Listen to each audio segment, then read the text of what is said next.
And welcome back to Entertainment This Week. I'm Rob Weller. And I'm Mary Hart, and this is our Superman special, celebrating 50 years. We're enjoying it. We're having a good time. Very much so. Christopher Reeve was a stage actor before he became an international movie star 9 years ago as Superman. Since then, he's remained basically a stage actor, except now he just has to squeeze those multi-million-dollar films in between plays. Tough life. Yeah. But after having made 3 of the Superman movies, Reeve, who is, by the way, no relation to George Reeves, with an S, yes. He was reluctant to climb back into the famous costume one more time. He needed a little coaxing, something to stir his interest again, and he did find it. A storyline that brought the Man of Steel in his 50th year right up to date.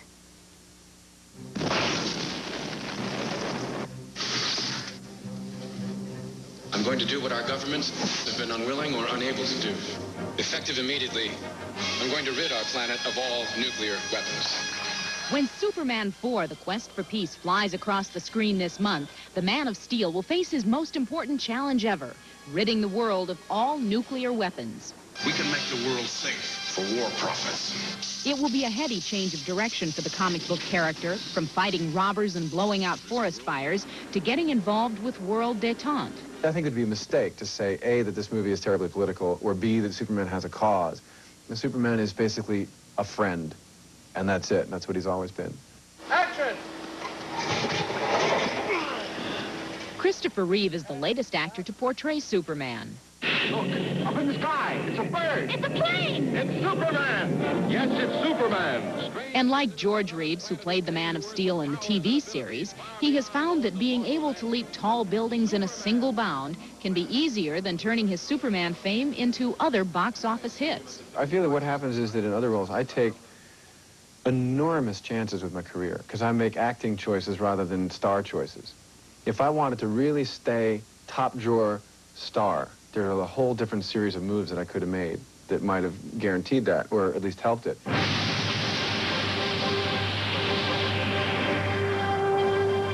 Because of creative differences on Superman 3, Reeve had considered quitting the role. I didn't really think the last one went very well.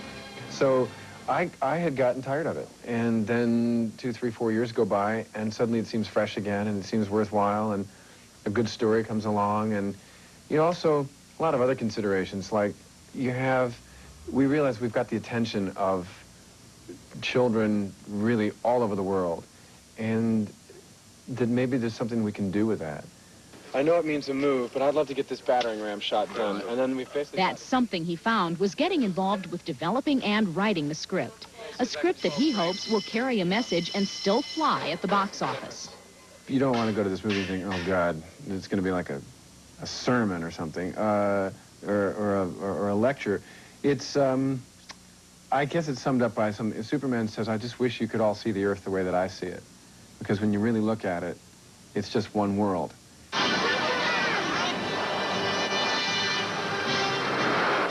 And after nearly 50 years of being part of our lives, Superman will finally adopt Earth as his home. Now he feels that he lives here, that he's not an alien anymore. As he says, for many years I've lived among you as a visitor, but now the Earth is my home too, and that makes a difference.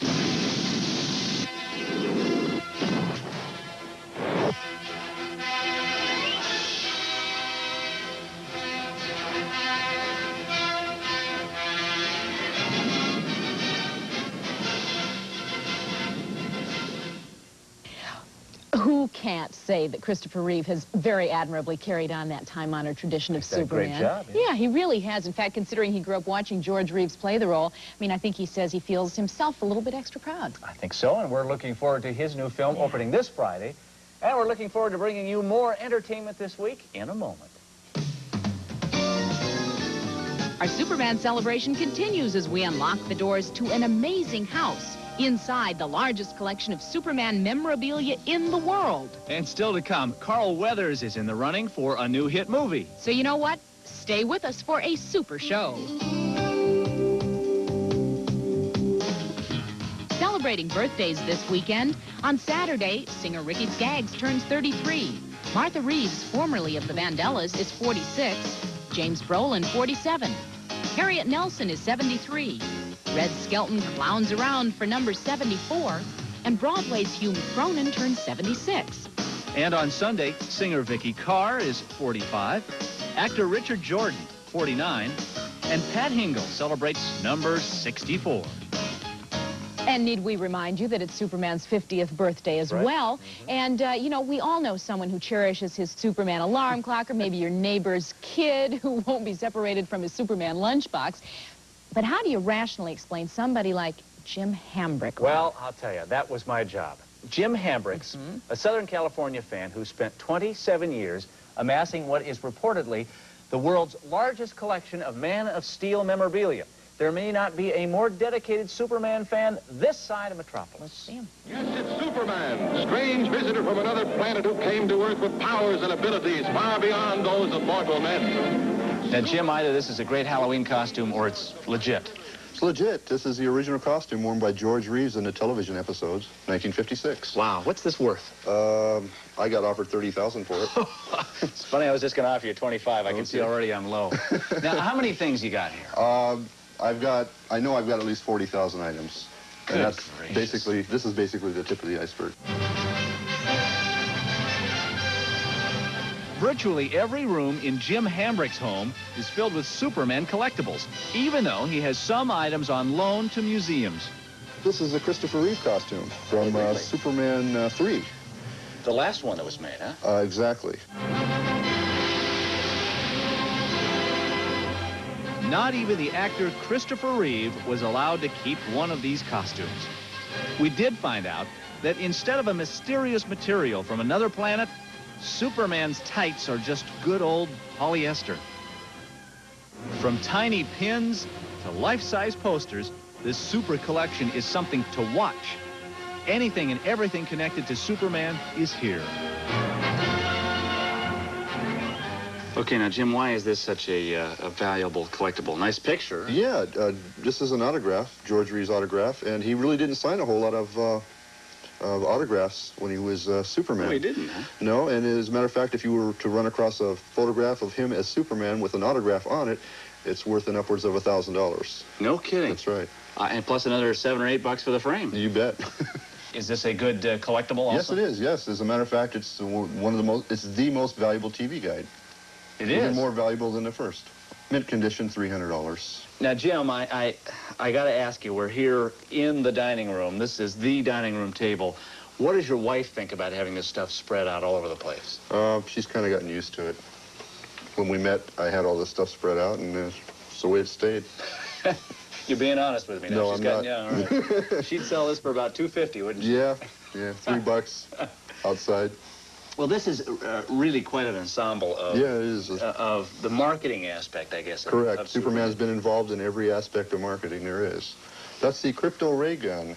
What that is it shoots film strip images on the walls. Got a little light in there. You pull the trigger back, and you can watch little movies with a clicker there. Now, what would this go for if you were going to trade or sell it? About $500. 500. Yeah. What about the wood figures? This is a Sirocco figure from 1946. It's pressed wood, and it's a pretty unique item. Valuable? Yeah, pretty valuable. It's worth in excess of $1,500 to $2,000 now. I'd say that's more than sentimental. Yeah, very hard to get a hold of. Very easy to set down gently. Look at this. Superman pretzels. Oh, yeah. Those are pretty popular right now. You can get these right now. Yeah. And Superman raisins. Not on the West Coast. I'm under the understanding you can get those on the East Coast, but we don't have them out here yet. And this, in comic book form, is worth how much, Jim? Well, a copy of Action 1 last year sold for $32,000. And I do have Action number 1. It's on loan to another museum, just as I have things in the Smithsonian and so forth. You do? You loan things out to Yes, I do. I don't have the original Action with me right here, but I do have this. It's one of my favorite things to play with. What? This is, Superman versus the bad guy tank. Yeah, he's pushing the tank. Came out in 1958. He may not win that battle. Yeah. Oh, yeah, he pushes it up. Well, Jim, I do have to tell you, you have a super collection. Oh, thank you very much. Come on, Superman. Dig in, big guy. Well, the battery ran out, so we'll never know what happened. That's right. Out of steam.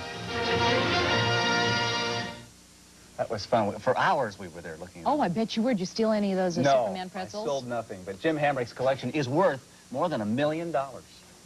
Enough giving up the dining room table for, I'd say. And for entertainment this weekend's coming up, Carl Weathers, he has a film that makes him something of a Superman, I guess we could say. We'll also have a celebration of the very first moon landing, believe it or not, 18 years ago this week. And we will be right back.